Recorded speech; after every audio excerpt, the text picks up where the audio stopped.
Hello students, जैसे आपके पास यहाँ पोटेंशियोमीटर का क्वेश्चन दिया है। इन्होंने क्या दिया है 10 मीटर लॉन्ग वायर, और जिस वायर का area of cross section uniform है। ये वायर है जिसकी लेंथ कितनी है 10 मीटर, ए से बी तक लेंथ है 10 मीटर। आपको डायग्राम भी उसका खुद बनाना पड़ जाए। जो पोटेंशियोमीटर में कई बार हम 400 सेंटीमीटर की वायर यूज करते थे, तो यहाँ पर 10 मीटर मतलब 1000 सेंटीमीटर की वायर यूज कर रखी है ए बी, और इस वायर का रेजिस्टेंस है 20 ओम। is used as potentiometer wire. The wire is connected in series with battery of 5 volt. हमने क्या कर दिया, इस वायर के साथ सीरीज में क्या लगा दिया, 5 वोल्ट की बैटरी ज्वाइन कर दी, और जिसके साथ 480 ओम का रेजिस्टेंस भी ज्वाइन कर दिया सीरीज में। अब उसके बाद an unknown EMF E is balanced at 600 centimetre. हमने क्या कर दिया, जो आपके पास पोटेंशियोमीटर का प्रिंसिपल था वही डायग्राम है। हमने यहाँ पर एक ईएमएफ है जो अननोन है, इसको ज्वाइन कर रखा है, इसको गैल्वेनोमीटर के साथ ज्वाइन किया है, और जो नल पॉइंट शो कर रही है वो 600 सेंटीमीटर के ऊपर शो कर रही है। अब क्या फाइंड आउट करना है, number 1 find potential gradient. Potential gradient पता ही आपको, के से नोट करते हैं। प्रिंसिपल अगर आपको आता हो V equal to K L, तो के हमने फाइंड आउट करना है। ये क्वेश्चन दे रखा है, और क्या करना है, इस अननोन सेल की ईएमएफ भी फाइंड आउट करनी है। तो क्या करना, सबसे पहले हमने ये पूरा सर्किट है, ये सीरीज में सर्किट है, सीरीज में ज्वाइन कर रखा है। इस वायर का रेजिस्टेंस 20 ओम है, और ये रेजिस्टेंस कितना है 480 ओम। तो टोटल रेजिस्टेंस 480 प्लस 20, ये दोनों ऐड हो जाएंगे रेजिस्टेंस। और पोटेंशियल आपके पास दे रखा है कितने वोल्ट का है, 5 वोल्ट का। तो हम इस पूरे सर्किट में करंट की वैल्यू को फाइंड आउट कर सकते हैं। करंट ऐसे फ्लो करेगी पॉजिटिव टू नेगेटिव, इस पूरे सर्किट में करंट निकाली जा सकती है। तो सबसे पहले हमने यहाँ पर करंट फाइंड आउट किया है, current in the circuit. Ohm जरा पता ही आपको, V equal to I R या I equal to V upon R. Total resistance, total resistance किसका, ए बी वायर का, और इसके साथ ये 480 ओम का रेजिस्टेंस, इसको हम R बोल सकते हैं। ये दोनों सीरीज में ज्वाइन किए हैं, तो इनका रेजिस्टेंस आ जाएगा। और I equal to 5 volt upon 20 plus 480, तो कितना आ जाएगा 5 अपॉन 500। जब इसको सॉल्व करेंगे तो ये कैंसिल आउट हो जाएगा, 1 अपॉन 100 रह जाएगा, और 1 अपॉन 100 को 0.01 एम्पियर लिख सकते हैं। ये जो हमने करंट फाइंड आउट किया अभी, ये इस सर्किट में से करंट जा रही है। अब उसके बाद हमने क्या करना है, इस वायर का पोटेंशियल डिफरेंस निकालना है। इसका निकालना है potential difference across wire. Wire wire है तो वायर ए बी है, तो ए बी लिखा जा सकता है यहाँ पर। V equal to I R, I पूरे सर्किट में इसमें करंट अभी निकाली है हमने, कितनी 0.01 या 1 अपॉन 100 लिख लो, बात एक ही है। और आर ए बी की वैल्यू कितनी दे रखी है 20 ओम। ए बी वायर का रेजिस्टेंस कितना दिया था 20 ओम, यहाँ लिखा है, यहाँ लिखा 20।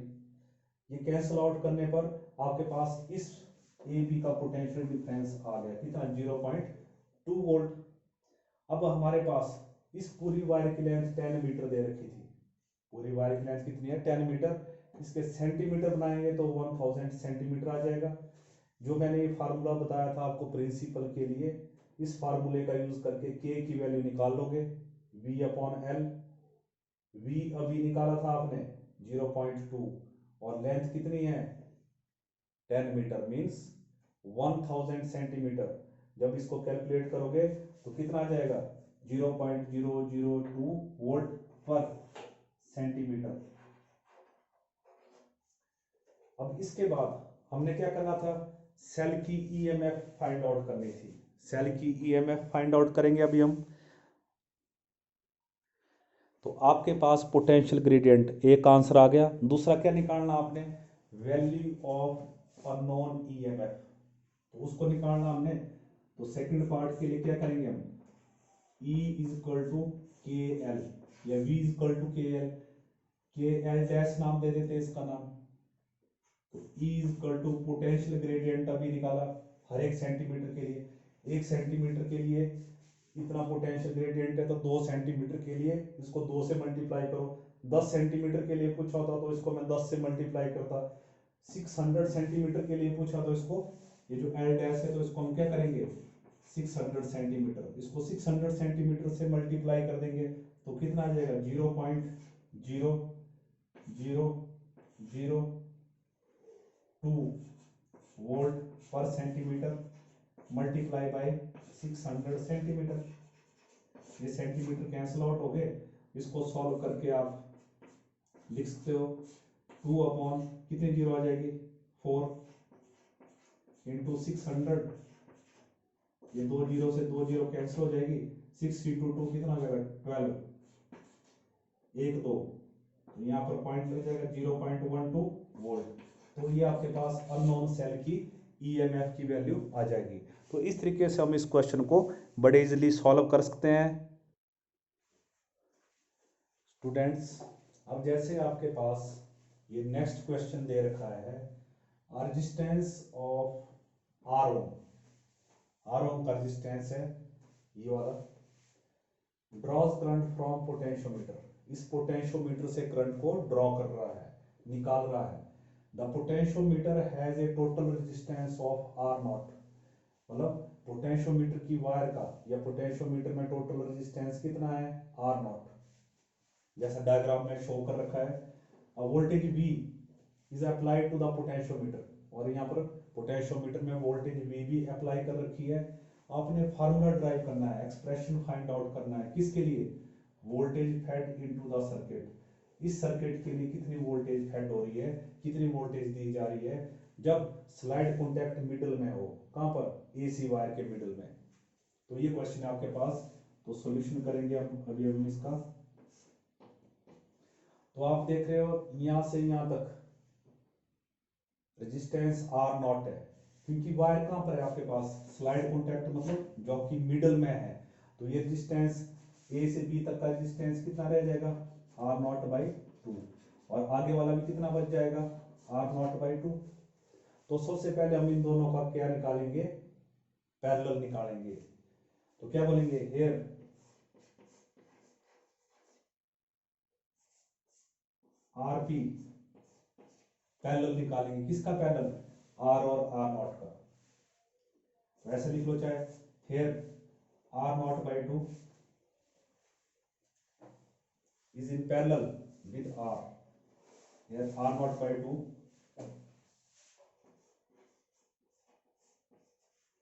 यहां से यहां तक R naught by 2 है, किसके साथ पैरेलल में है R के साथ, तो इन दोनों का पैरेलल निकाल लेते हैं हम। तो दोनों को मल्टीप्लाई कर दो, सीधा शॉर्टकट फार्मूला, और दोनों को ऐड कर दो। अब इसको सॉल्व करके लिखेंगे हम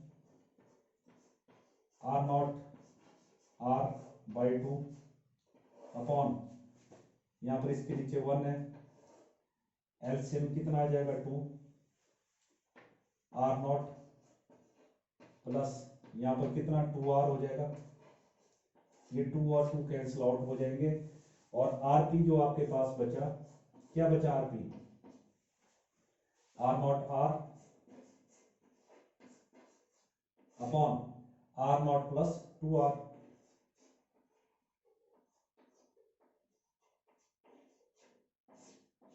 पहले तो हम इस पार्ट को यहां तक सॉल्व करेंगे, आई थिंक यहां तक क्लियर हो गया होगा सभी को। अब इसके बाद ये इन दोनों का कॉम्बिनेशन आरपी आ गया इतना,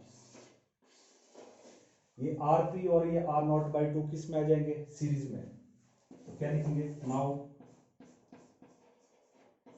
RP and R naught by 2 R in series, R in series. तो इसके लिए सीरीज का फार्मूला लगा दो, सीरीज के लिए तो सीधा ही है, आपने क्या करना है इन दोनों को ऐड करना है। तो जो आर टोटल आ जाएगा आपके पास RP plus R naught by 2, ये टोटल रेजिस्टेंस आपने फाइंड आउट कर लिया। टोटल रेजिस्टेंस फाइंड आउट करने के बाद अब क्या करनी है आपने, टोटल करंट सर्किट में निकालनी है, ओम्स लॉ का फार्मूला लगाएंगे। नाउ टोटल करंट क्योंकि ये वाला और ये इस पूरे सर्किट में निकाल लिया हमने करंट। तो इस पूरे सर्किट में अगर करंट निकालेंगे पोटेंशियोमीटर वायर में से तो कितनी आ जाएगी, वो निकालनी है। Now total current in potentiometer wire, I is equal to, Ohm's law क्या बोलता है, I is equal to V upon R। तो हम ओम्स लॉ के अकॉर्डिंग इस वैल्यू को फाइंड आउट करेंगे। तो V अपॉन ये V है, R कितना निकाला हमने टोटल, ये टोटल R टोटल। अब क्या करेंगे, इन वैल्यूज को हम इस R टोटल की वैल्यू को इसमें पुट करेंगे और इसको सॉल्व करते जाएंगे।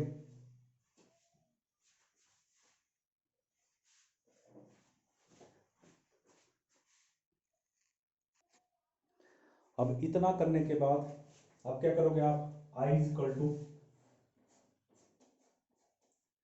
V upon R total. R total कितना आपके पास, RP plus R naught by 2। इसको जब थोड़ा सा सॉल्व और करेंगे हम तो V अपॉन, इसके नीचे 1 है, इन दोनों का एलसीएम 2 आ जाएगा, यहाँ पर 2RP प्लस R नॉट आ जाएगा। इस 2 को ऊपर ले जाओगे आप, 2V upon 2RP plus R not.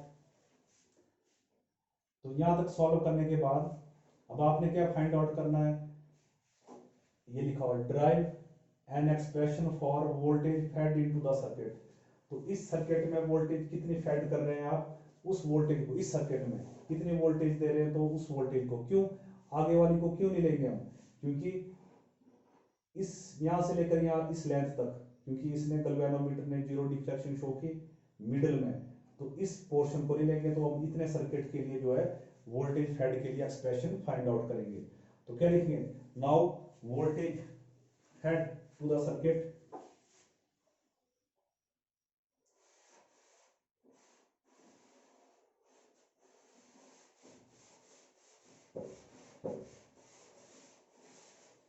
now voltage fed into the circuit V is equal to, पूरे सर्किट में करंट I है और किस सर्किट के लिए दे रहे हम, इन दोनों का जो पैरेलल कॉम्बिनेशन है RP, इन दोनों के लिए हमने RP निकाला था, RP की वैल्यू यहाँ पर है और करंट की वैल्यू यहाँ पर है। इन वैल्यूज को पुट करके इस वोल्टेज को नाम देते हैं V टोटल या V डैश से नाम दे दो, तो टोटल वोल्टेज आपके पास आ जाएगी।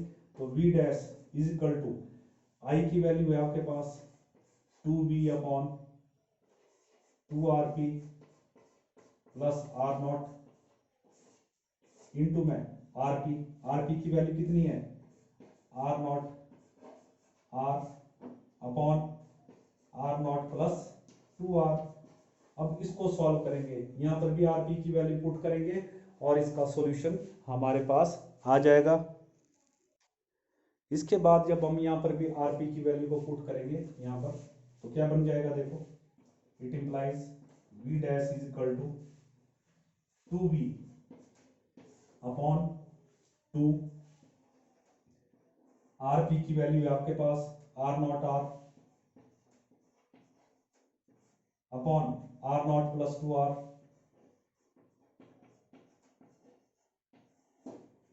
प्लस R नॉट, और बाकी ये वैल्यू लिखनी है आपने, R naught R upon R naught plus 2R, ये वैल्यूज लिखनी है। अब इसको आप जब सॉल्व करोगे तो आंसर आपके पास आ जाएगा, थोड़ा टाइम तो लगेगा। तो V dash is equal to 2V upon, इसके नीचे 1 है, इसका एलसीएम ले लोगे आप तो क्या आ जाएगा, R naught plus 2R LCM आ जाएगा। यहां पर तो एज इट इज रह जाएगी term 2R not R, calculation के लिए टाइम लगेगा थोड़ा सा। अब R नॉट से इस पूरी टर्म को मल्टीप्लाई कर लो, तो R naught into R naught square plus R naught into two R R naught, यहां तक आपने कर लिया।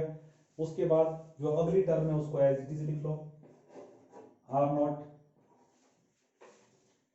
Are upon R naught plus two R. इसको जब आप मॉडिफाई करके फिर लिखोगे तो देखो क्या रिजल्ट बचता अभी आपके पास। जब आप इसको रेसिप्रोकल की फॉर्म में लिखेंगे तो क्या आ जाएगा, V dash is equal to two V, ये टर्म ऊपर चली जाएगी, R naught plus two R upon, इस टर्म में से क्या कॉमन आ जाएगा देख लो, आर नॉट कॉमन ले लिया। इसके अलावा ब्रैकेट में क्या रह जाएगा, आर नॉट कॉमन है यहां से, टू आर नॉट कॉमन है, आर नॉट यहां पर भी आर नॉट कॉमन ले लो तो टू आर, और मल्टीप्लाई बाय इस टर्म को लिख लो, R naught R upon R naught plus two R naught plus two R से R naught plus two R cancel out हो गया, आर नॉट से आर नॉट भी कैंसिल हो गया। तो देखो क्या रिजल्ट बचेगा, ये फाइनल एक्सप्रेशन आ जाएगा आपके पास। तो क्या रहेगा यहाँ पर, two B R upon two R plus two R कितना हो जाएगा, फोर आर प्लस में आर नॉट। तो ये आपके पास इस क्वेश्चन का फाइनल आंसर आ जाएगा। तो इस तरीके से आपने ये क्वेश्चन सॉल्व आउट करना है स्टूडेंट्स। अब ये नेक्स्ट क्वेश्चन आपके पास एनसीईआरटी का है। इसमें दे रखा है फिगर जिसमें 2 वोल्ट का पोटेंशियोमीटर दे रखा है। आप देख रहे हो डायग्राम में फिगर दे रखी है डायग्राम, और उसमें 2 वोल्ट सबसे ऊपर ज्वाइन किया। ये 2 वोल्ट का पोटेंशियोमीटर है जिसका यूज़ हम इंटरनल रेजिस्टेंस ऑफ सेल को मेज़र करने के लिए कर रहे हैं। और यहाँ पर सेल जिसका इंटरनल रेजिस्टेंस निकालना है वो 1.5 वोल्ट का है, और नल पॉइंट जो सेल का ओपन सर्किट में है, open circuit means when no current is drawn from cell, तो ओपन सर्किट में नल पॉइंट कितने पर आ रहा है, 76.3 सेंटीमीटर पर। इसका मतलब आपके पास L1 की वैल्यू कितनी है, 76.3 सेंटीमीटर। और जब क्लोज सर्किट है और रेजिस्टेंस भी दे रखा है, रेजिस्टेंस कितने का है, 9.5 ओम का। और क्या दे रखा आपके पास, when resistance of 9.5 ohm in external circuit of cell is used, तो नल पॉइंट कहां पर शिफ्ट हो जाता है, 64.8 सेंटीमीटर पर। तो L2 कितना आ रहा है आपके पास, 64.8 सेंटीमीटर, वायर के ऊपर ही शिफ्ट हो रहा है। अब आपने इंटरनल रेजिस्टेंस का फार्मूला पढ़ा है, आपने ऑलरेडी फार्मूला ट्राई भी किया है। इंटरनल रेजिस्टेंस जिसमें L1 और L2 भी आता है फार्मूले में, कौन सा फार्मूला है, R is equal to L1 by L2 minus 1 into capital R। इस फार्मूले में सारी वैल्यूज पुट करके आप इंटरनल रेजिस्टेंस को फाइंड आउट कर सकते हो। तो small r is equal to क्या आ जाएगा आपके पास, 76.3 upon 64.8 minus 1 into capital R कितना है, 9.5। इसको जब आप सॉल्व कर लोगे तो आपके पास आंसर भी आ जाएगा। तो थोड़ा सा मैं सॉल्व कर देता हूं। तो इतना छोटा सा क्वेश्चन था इंटरनल रेजिस्टेंस के लिए। तो इसको जब सॉल्व करके लिखोगे आप, small r is equal to LCM कितना आ जाएगा, 64.8, यहाँ 76.3 माइनस 64.8, क्योंकि यहाँ 1 है, इसके नीचे 1 है, तो बाकी कितना रहेगा 9.5। और जब इसको सॉल्व करोगे तो अप्रॉक्सीमेटली आपके पास आंसर कितना जाएगा, 1.7 ओम। तो इस तरीके से आप इस क्वेश्चन को सॉल्व करोगे। ये एनसीईआरटी का क्वेश्चन था। Thank you.